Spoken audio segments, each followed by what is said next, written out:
The first Christmas without Ryan was tough. Like, obviously, there's no doubt about it. He lived down the street from us. He was always over. It was like having a second son. We made a few plans for actually this summer coming up that we're not going to get now. I was his great grandma, so I was a babysitter, I was a mother, I was a friend, and I miss him very much.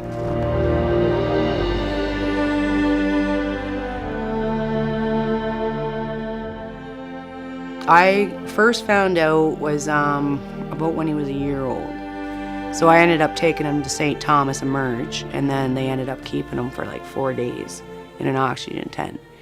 So that's basically when he first got diagnosed. Like he would come in and he'd have like he's breathing heavier than normal, right? So I'd ask him, you got your puffer on you? It looks like you might need a puff, you know? And he'd usually take a puff or two and seem fine.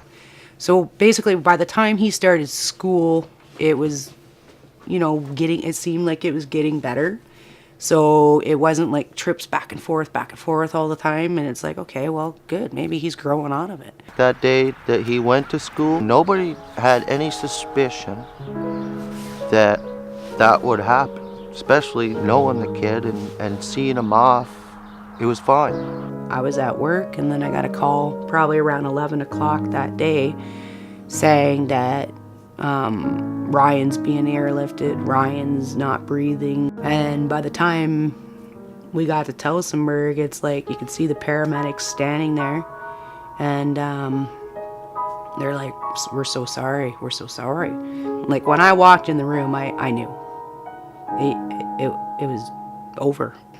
And it did say that it was an asthma attack, so it's pretty